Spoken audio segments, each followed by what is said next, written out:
Hello. आज हम पढ़ेंगे जीवों का वर्गीकरण। अब जीवों का वर्गीकरण पढ़ने से पहले बता दें कि इसमें बेसिक से लेकर आपको कितने एडवांस तक सब सवाल हम इसमें कवर करेंगे।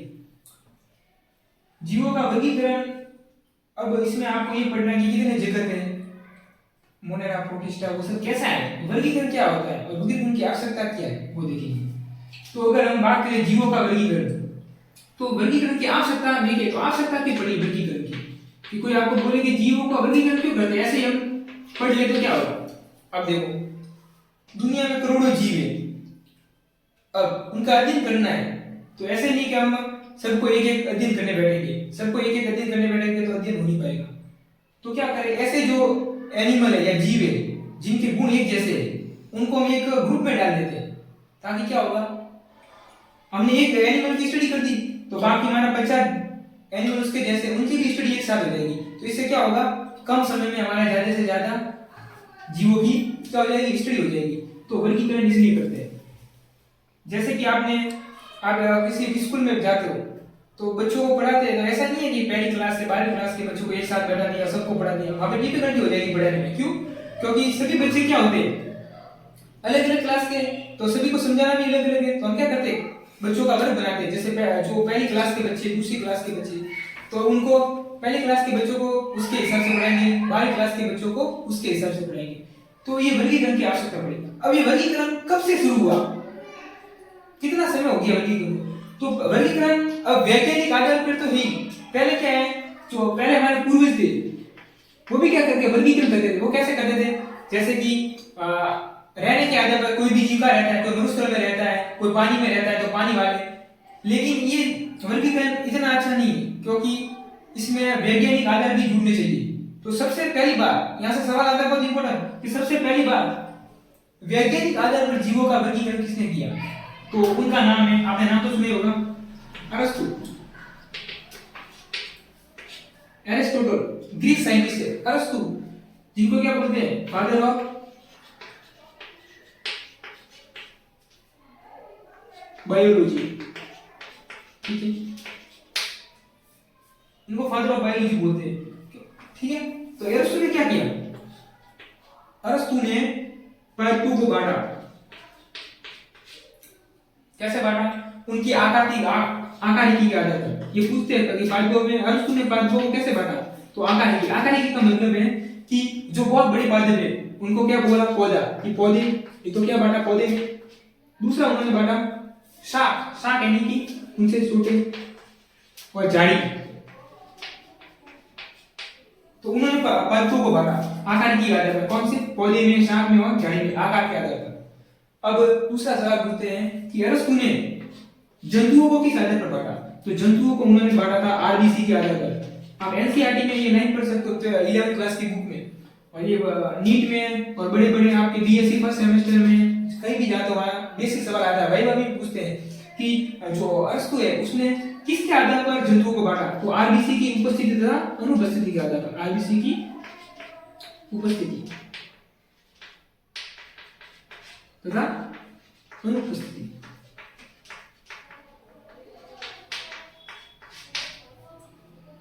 तो इस जिन जीवों में आरबीसी होगी वो आरबीसी वाले, और जीव में नहीं होगी वो बिना आरबीसी वाले। तो यहाँ तक क्या समझ में आया कि जीवों का वर्गीकरण पहले कैसे ऐसे होता था, फिर वैज्ञानिक आधार पर प्रथम बार कौन सा साइंटिस्ट ने किया? अरस्तु ने। अरस्तु को क्या बोलते हैं? Father of biology. अब इनको ही, अब फादर ऑफ बायोलॉजी में वापस दो पार्ट होते हैं, बॉटनी और जूलॉजी। तो अगर कोई आपको पूछ ले फादर ऑफ जूलॉजी,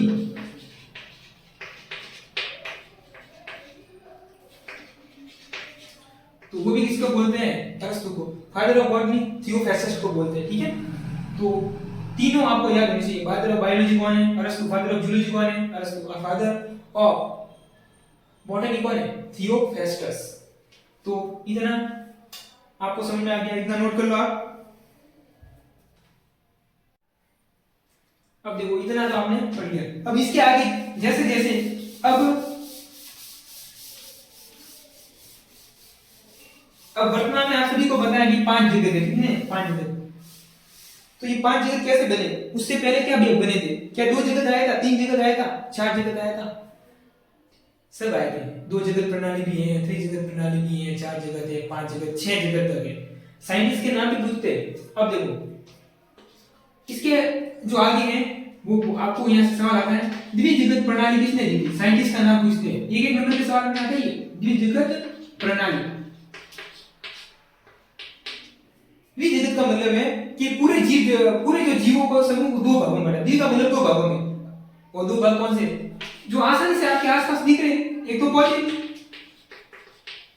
और दूसरे कौन? जंतु। तो ये बहुत सिंपल बेसिक सा वर्गीकरण है। क्यों पहले वाले साइंटिस्ट इतना सिंपल वर्गीकरण कैसे कर पाए वो भी हम जानेंगे। पौधे को क्या बोलते हैं? प्लांट। इसको प्लांटी भी बोलते हैं। अब प्लांटी को मतलब प्लांट को प्लांटी की बोलते हैं। ये ग्रीक शब्द है, ठीक है, प्लांटी, क्योंकि सब ग्रीक साइंटिस्ट है। और इसको बोलते हैं एनिमेलिया। एनिमेलिया इंग्लिश में तो क्या बोलते हैं? एनिमल, और ग्रीक में उसको बोलते हैं एनिमेलिया। तो 2 जगत होगी, द्विजगत प्रणाली। अब ये दी किसने? वो बहुत इंपॉर्टेंट है। ये जो दी गई थी वो दी थी कैरोलस लिनियस, ठीक है। कहीं सीधा लिनियस लिखा आता है, जो आपको कैसे भी है पर याद करना है, ठीक है। अब ठीक है, यहाँ पे एक कंफ्यूजन वाली बात आ सकती है, लेकिन दोनों साइंटिस्ट एक ही है ना, इसलिए आपको कंफ्यूजन नहीं होगा। एक आता है द्विनाम पद्धति। समझो ये द्विजगत प्रणाली, ये ऐसा मिलता जुलता नाम है, द्विनाम पद्धति। वो भी पूछते हैं कि द्विनाम पद्धति किसने दी? वो वैसे कैरोलस लिनियस ही है, इसलिए दोनों एक ही सवाल है, इसलिए कोई भी अगर आप ये लिखते हो तो सही हो जाता है। लेकिन ध्यान रखना है, द्विनाम का मतलब है कि जो साइंटिफिक नाम है, 2 नाम, जैसे कि आप मेंजिफेरा इंडिका पढ़ते हो, आम का नाम है, तो मेंजिफेरा वो किसका नाम है? वंश का। और इंडिका किसका नाम है? जाति का। तो ये द्विनाम है। नाम की पद्धति भी किसने दी थी? कि कोई भी जो जंतु है उसको नाम के आधार पर किसने बांटा? द्विनाम पद्धति कैरोलस लिनियस। और जगत के आधार पर भी किसने बांटा? लिनियस ने। कौन कौन से? पौधे और जंतु में। इतनी बात क्लियर होगी। तो अब आप ये बोलोगे सर कि जो ये 2 जगत थी, अब इसके बाद 5 जगत जो सबसे फेमस है आरएसबीटी का, उसमें हम पढ़ेंगे मोनेरा, प्रोटिस्टा, फंजाई। तो ये साइंटिस्ट क्यों नहीं खोज पाए? देखो ऐसा है कि उस समय माइक्रोस्कोप की खोज नहीं हुई थी। जब ये साइंटिस्ट बहुत पहले के, अरस्तु तो बुद्ध भगवान के टाइम के, वो उस समय के, तो 600 ईसा पूर्व के, उस समय तो कोई माइक्रोस्कोप ही नहीं था। तो भी इन्होंने इतना कुछ खोजा, वो भी अच्छी बात है। तो आगे क्या हुआ? जैसे माइक्रोस्कोप आया तो हमें पता चला कुछ छोटे छोटे जीव है जो आंखों से दिखते नहीं है। अब उनको आंखों से दिखेगा नहीं तो कैसे बांटेंगे कि अलग कोई जीव भी है? लेकिन बाद वाले साइंटिस्ट आए, उनको पता लगा हाँ कि ये ऐसे जीव है जो आंखों से नहीं दिखाई देते, तो उनको यहाँ पे नहीं, उनको बांटना पड़ेगा, तो जगत की संख्या भी बचाएगी। तो अगर यहाँ पे 5 जगत इंपॉर्टेंट है, लेकिन मैं आपको ऐसे बता देता हूँ 3 जगत किसने दी, 4 जगत किसने दी, नाम आ जाए तो आपको लिखना है। तो यहाँ तक आपको नोट करो। अब यहाँ पे मैं आपको लिख के देता हूँ 3 जगत किसने दी, ठीक है, नाम याद होना चाहिए।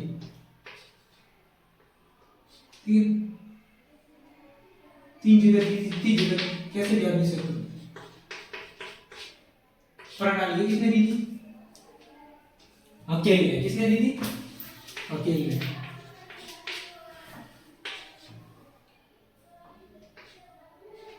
चतुर्थ जगत ये किसने दी थी? कॉपलैंड ने। किसने दी थी? कॉपलैंड।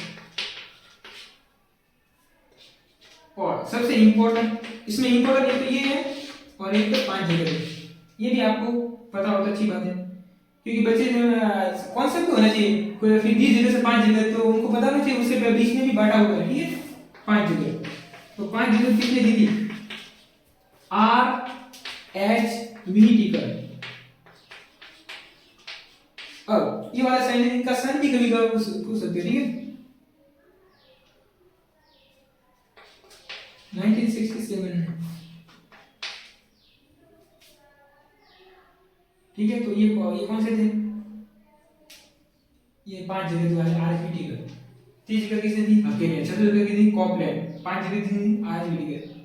एक 6 जगह थे वो भी किसी को पढ़ना है, वो इतना इंपॉर्टेंट नहीं है, लेकिन उसमें बैक्टीरिया को भी 2 भागों में बांट दिया था, आर्की बैक्टीरिया, यू बैक्टीरिया, ठीक है। जो मोनेरा है उसको भी बांट दिया, ऐसा था मोनेरा आया था, इसने मोनेरा को भी बांट दिया। तो इस ये दे दिया था कार्ल रोज ने, कार्ल रोज,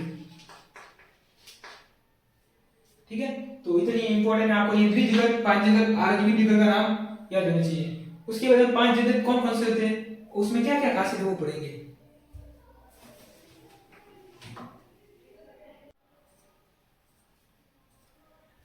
ठीक है, अब हम पांच जगत के बारे में पढ़ेंगे। त्रिजगत में ये क्या आता है, चतुर्युग में वो आपको जानने की जरूरत नहीं है, खाली किसने दी वो पता होना चाहिए। अब पांच जगत में कौन कौन से जगत है, पांच, वो इंपॉर्टेंट है, पूछता है, और किस आदर में बांटा है वो भी आपको जानना है। ठीक है, तो अभी हम क्या पढ़ेंगे, पांच जगत प्रणाली। अब ये सिर्फ फर्स्ट सेमेस्टर में क्या है, पांच जगत प्रणाली को भी दिया हुआ है, और छोटी क्लास में उन्होंने भी दिया हुआ है, तो सबके लिए ये कौन है। अब मैं यहाँ बेसिक पढ़ा रहा हूँ, किसी को बेसिक आते हैं तो वो आगे वीडियो में जाकर फॉरवर्ड करके जहां उनके काम की चीजें वहां से देख सकते हैं। ठीक है, और जिनको बेसिक नहीं आता वो पूरा देख सकते हैं। अब अभी हम पढ़ेंगे पांच जगत प्रणाली। पांच जगत प्रणाली इसमें कैसे बांटेंगे वो भी देखेंगे। इसको इंग्लिश में क्या बोलेंगे, फाइव किंगडम सिस्टम।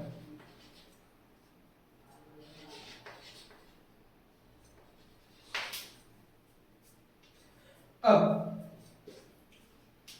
कौन कौन से पांच जगत इसमें शामिल है, देखो ये बहुत ध्यान से समझना।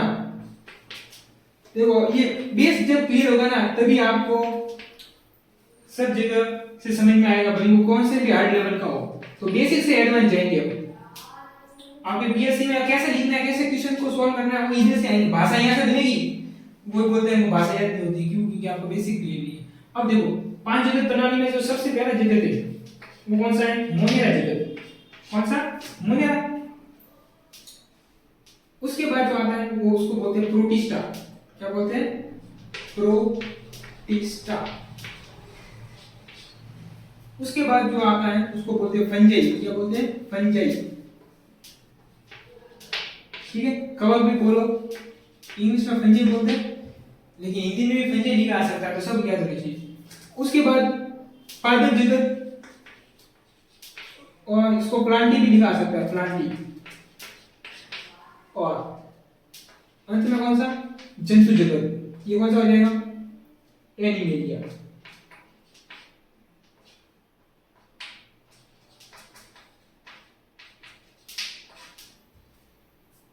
अब आपको कैसे बांटा वो देखो, पालतू जंतु तो पहले से भी बांट रहे थे, लीनियस में भी बांटा था। तो ये मोनेरा, प्रोटिस्टा, फंजाई ये कैसा है। अब इसमें तो बात आती है इसका वर्गीकरण का आधार क्या है, किस आधार पर ये पांच क्लास बनाई या जगत बनाए, वर्गीकरण का आधार। तो उसमें आपको समझना है, एक तो है भाई केंद्रक झिल्ली की उपस्थिति कि कोई किन्हीं जीवों में केंद्रक झिल्ली होती है और किन्हीं जीवों में केंद्रक झिल्ली नहीं होती। केंद्रक झिल्ली की उपस्थिति या अनुपस्थिति, उसके आधार पर क्या होगी, प्रोकैरियोट होगा, यूकैरियोट। ठीक है, तो बताएंगे। उसके बाद देखेंगे कोशिका झिल्ली का क्या प्रकार है, किसी कोशिका झिल्ली कैसे बनी हुई है, और जन्म का उसमें मेथड कैसा है। इस सब आधार पर देखेंगे कि ये सब पांच जगत है। अब सबसे पहली बात करें मोनेरा की। अब यहाँ हम बेसिक बात करें, आपको जो जूलॉजी में है वो पढ़ना क्या है, जंतु, लेकिन थोड़ा बहुत मोनेरा का आप देखेंगे और थोड़ा बहुत बेसिक बातें पढ़ेंगे, उसके बाद पूरा जंतु जगत पढ़ेंगे। ठीक है, तो उनके बेसिक पता होंगे तो जंतु समझने में और आसानी होगी। तो मोनेरा जगत क्या होता है, मोनेरा जगत मतलब बैक्टीरिया, जो भी जितने भी बैक्टीरिया आपको दिखते हैं वो सब किस में आते हैं, मोनेरा में। आपको सीधी नहीं देते, तो आप बोलेंगे कि एक कोशिका क्या आधार पर बांटा है, इसको मोनेरा और प्रोटिस्टा में क्या अलग अलग है। देखो मोनेरा क्या है, प्रोकैरियोटिक। कैसा है, प्रोकैरियोटिक।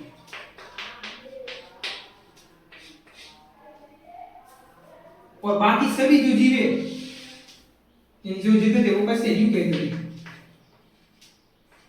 ठीक है, तो इन चारों इसको अलग बांटे तो ये प्रोकैरियोटिक है, फिर ये यूकैरियोटिक हो गए तो ये अलग क्या है वो भी देखेंगे। हाँ, तो ये प्रोकैरियोटिक है। अब प्रोकैरियोटिक का मींस क्या, देखो इसको कैसे पढ़ना है, प्रो कैरियो ऐसे पढ़ना है, यू कैरियो। कैरियो का मींस इंग्लिश में होता है केंद्रक, इंग्लिश में कैरियो बोलते हैं, हिंदी में क्या होगा, केंद्रक। और प्रो का मींस होता है पहले, यानी दुनिया जब बनी थी तो सबसे पहले जीव कौन सा आए थे, वो थे बैक्टीरिया। अब ये प्रोकैरियोटिक सबसे पहले आए थे ना, वो इतने एडवांस नहीं थे, वो विकसित नहीं थे, तो उनमें क्या होगा, केंद्र झिल्ली भी नहीं थी, केंद्र बोला तो केंद्र के चारों ओर झिल्ली भी नहीं थी। जो दुनिया में पहले आएंगे उनमें थोड़ा कमी होगी, उसमें क्या प्रोकैरियोटिक में क्या नहीं होते, केंद्र झिल्ली नहीं होती। तो प्रोकैरियोटिक जीव क्या होते हैं, ऐसे जीव जिनमें केंद्र के चारों ओर केंद्र झिल्ली नहीं होती, वो क्या बोलते हैं, प्रोकैरियोटिक जीव। आपको ऐसे बोलते हैं प्रोकैरियोटिक कोशिका क्या होती है, तो प्रोकैरियोटिक कोशिका कुछ नहीं है, वो बैक्टीरिया वाली एक कोशिका है, उसमें क्या होता है, केंद्र झिल्ली नहीं होती। और इन चारों बाकी जगत में कोशिका सॉरी केंद्र झिल्ली होती है। तो केंद्र झिल्ली होती है तो सभी को एक में भी नहीं रखा। तो अब ये कैरेक्टर को वापस किसके आधार पर बांटेंगे कि भाई ये कोशिकी है कि वो कोशिकी है, उसके आधार पर। अब मोनेरा ही प्रोकैरियोटिक तो ही, उसके साथ साथ क्या है, ये कोशिकी है। केंद्र के हिसाब से देखें तो कैसे है, केंद्र झिल्ली नहीं है तो प्रोकैरियोटिक है। और सभी के सभी बैक्टीरिया हमेशा एक कोशिका होते हैं, ऐसा नहीं होता कोई बैक्टीरिया दो कोशिका या वो कोशिका हो गया, बैक्टीरिया हमेशा कैसे होते हैं, एक कोशिका। तो ये सवाल की बात है ना कि ये प्रोकैरियोटिक जीव ये कोशिकी तथा वो कोशिकी होते हैं, सत्य है या सत्य है, कंपटीशन एग्जाम में सवाल आते हैं। तो आपको पता नहीं चाहिए, जो पहले आए थे वो उसमें केंद्र झिल्ली भी नहीं थी, उसमें एक कोशिकी थी। अब तो प्रोटिस्टा को कैसे डिफाइन करोगे, प्रोटिस्टा यूकैरियोट तो है, यूकैरियोट मतलब केंद्र झिल्ली तो है, लेकिन ये प्रोटिस्टा एक कोशिकी है। अब देखो फर्क देखना, समझ में आ जाएगा आपको। अगर तुम मोनेरा, तुम्हारा मोनेरा का बारे में लिखना, तुम क्या लिखोगे, मोनेरा प्रोकैरियोटिक एक कोशिकीय जीव है, जबकि प्रोटिस्टा को कैसे लिखोगे, प्रोटिस्टा यूकैरियोटिक एक कोशिकीय जीव है। दोनों में डिफरेंस हो गया ना, यानी इनमें केंद्र झिल्ली नहीं है और एक कोशिकीय है, और इनमें केंद्र झिल्ली है और एक कोशिकीय है। तो ये बाकी जो बचे हुए हैं ना, ये कैसे है, वो कोशिकीय। तो एक कोशिकीय कोई आपको बोल दे कि ये जो 5 जगत है उसमें से कितने जो जगत है वो एक कोशिकीय है पूरी तरह से, तो कौन सा हो जाएंगे, मोनेरा प्रोटिस्टा एक कोशिकीय। प्रोकैरियोटिक जगत कौन सा है, प्रोकैरियोटिक एक ही जगत है, कौन सा है, मोनेरा। यूकैरियोटिक जगत कितने, 4 जगत है। तो इतना आपको बेसिक आगे की यहां तक नोट कर लो। देखो अभी इसके आगे और क्या देखेंगे, यहां तक आप नोट कर लो, आपको समझ आएगा। तो 5 जगत प्रणाली में हम इतना पढ़ा, तो आगे वाले जीव कैसे डिपेंड है वो पढ़ेंगे।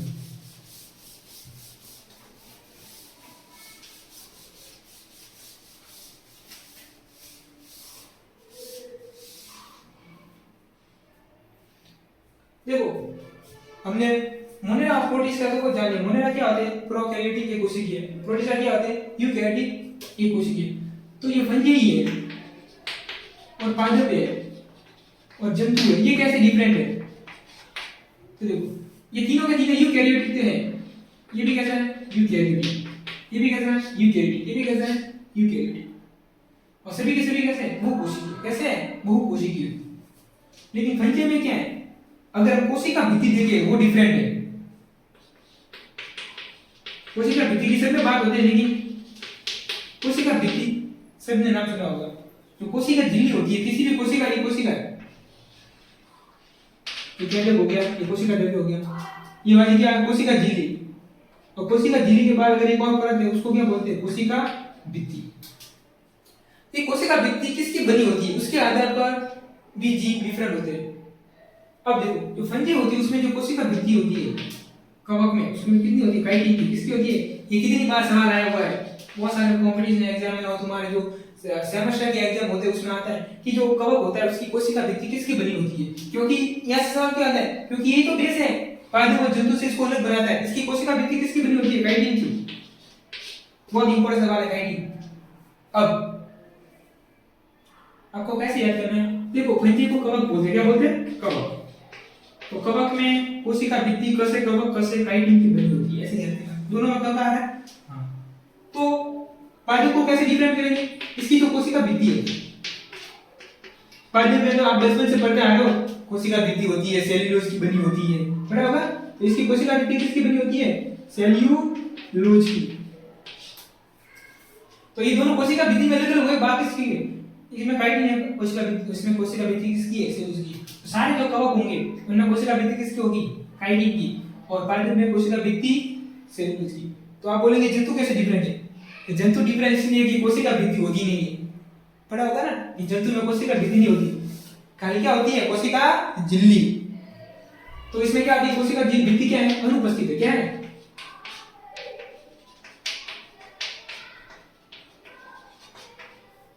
अनुपस्थित। समझ में आ गई कि कैसे जीवों को बांटा हुआ है।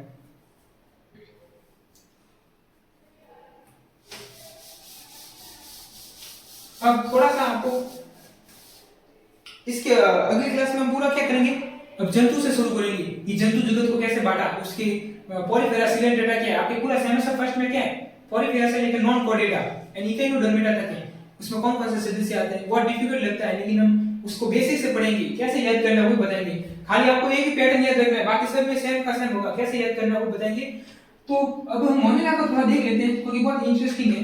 अब मोनेरा क्यों, अब मोनेरा आता है बैक्टीरिया, ये बैक्टीरिया क्या है, तुम्हें जूलॉजी के लिए भी इंपॉर्टेंट है और बॉटनी के लिए इंपॉर्टेंट है, तो दोनों से हिसाब से मोनेरा को पढ़ना चाहिए आपको। तो मोनेरा में क्या आते हैं, बैक्टीरिया। अब बैक्टीरिया वास्तव में क्या है, हमारे सबसे पुराने पूर्वज है। पूरी दुनिया में जो भी जीव है वो सब बैक्टीरिया से बने। बैक्टीरिया जैसे जैसे विकसित होता गया, खुद तो बना रहा लेकिन उसके दूसरे रूप में बदलते गए और आज पूरे इतनी पृथ्वी पर जैव विविधता इतनी लाखों करोड़ों में हो गई है। तो सबसे पूर्वज कौन है, बैक्टीरिया। तो दुनिया में ये पहले आए थे। तो बैक्टीरिया दो प्रकार के होते हैं आपको, एक होता है आर्की बैक्टीरिया, एक होता है यू बैक्टीरिया। अब तुम बोलेंगे सर ये बैक्टीरिया को दो भागों में बना, आर्की यू बैक्टीरिया। आर्की का मतलब होता है, इसको हिंदी बोलते हैं आद्य बैक्टीरिया। आद्य का मतलब पुराना, यानी दुनिया में जो बैक्टीरिया आया था ना सबसे पहले वो बैक्टीरिया आदि बैक्टीरिया था। और ये इतने कठोर वातावरण में रह सकते थे क्योंकि जब पृथ्वी बनी थी तब पृथ्वी आग की गोले की जैसे गर्म थी, गर्म पानी के झरने जैसे, उसमें जीव कोई जिंदा नहीं रह सकता। लेकिन इनकी कोशिका भित्ति इतनी मजबूत थी ये गर्म पानी के झरनों में भी रह सकते थे। आर्की बैक्टीरिया बहुत स्पेशल होते हैं और इनमें जो एग्जांपल आते हैं बैक्टीरिया के वो आपके बहुत सारे जगह काम आएंगे। जैसे आप आरएनए में जब पीसीआर पढ़ते हो, पॉलीमरेज चेन रिएक्शन, उसमें भी आपको थर्मस एक्वाटिकस नाम का बैक्टीरिया पढ़ना है जो कि गर्म ताप में भी सहन कर लेता है, वो आर्की बैक्टीरिया है। और यू बैक्टीरिया मतलब उसके बाद थोड़ा कम जब वातावरण थोड़ा अनुकूल हुआ तब आर्की यू बैक्टीरिया का निर्माण हुआ। इसमें कोशिका भित्ति थोड़ी क्या होती है, इनसे थोड़ी अलग होती है। तो आर्की बैक्टीरिया और यू बैक्टीरिया ये क्या है, पुराने सबसे पुराने बैक्टीरिया। और ये उसके बाद जो बने हुए ऐसे नए भी बोल सकते हो, इनसे तो नहीं है, ठीक है। तो ये आर्की बैक्टीरिया यू बैक्टीरिया में फर्क हो गया। देखो बैक्टीरिया में क्या क्या होता है, बैक्टीरिया कैसे दिखते हैं। ज्यादातर बैक्टीरिया तो आप जब गूगल में कहीं सर्च करोगे तो बैक्टीरिया ऐसा बेसिलस डंडा का आकार के आधार पर बैक्टीरिया को बहुत भागों बांटा गया है। वो अभी इतना डिटेल में नहीं पढ़ेंगे, मैं खाली बैक्टीरिया को बेसिक से बता रहा कि आपका कॉन्सेप्ट क्लियर हो जाए। अब बैक्टीरिया में क्या होते हैं, ऐसे लंबे लंबे कसा दिखा होती है, क्या होती है, जो लंबी लंबी गति के लिए संरचना होती है, इनकी गति के लिए संरचना होती है। बैक्टीरिया भी गमन करते हैं, जब आप माइक्रोस्कोप से देखोगे तो बैक्टीरिया गमन करेंगे, ये कसा दिखा होती है। और कुछ छोटी छोटी भी संरचना होती है,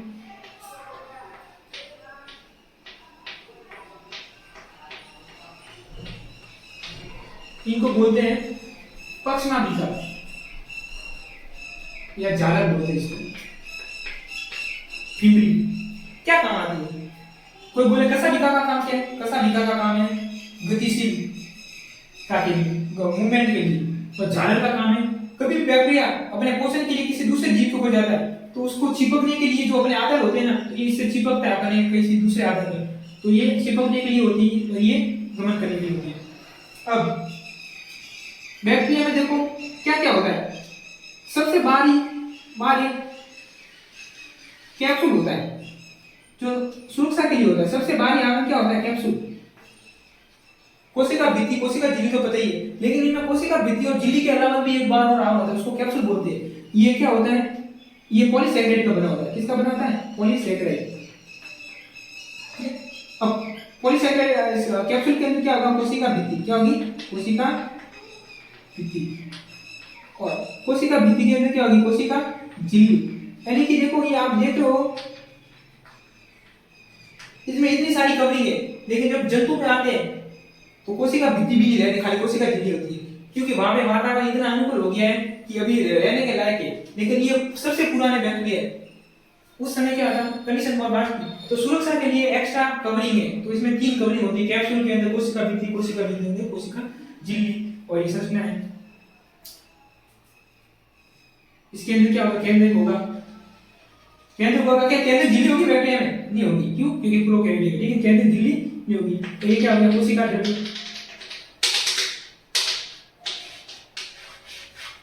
ठीक है, तो हम इसे बेसिस से बना सकते हो बैक्टीरिया को। ठीक है, आज की क्लास में इतने पढ़ेंगे। आपको जूलॉजी की, केमिस्ट्री की अगर और वीडियो देखने हैं तो उसी चैनल पर प्लेलिस्ट बनी हुई है, वहां से देख सकते हो। धन्यवाद।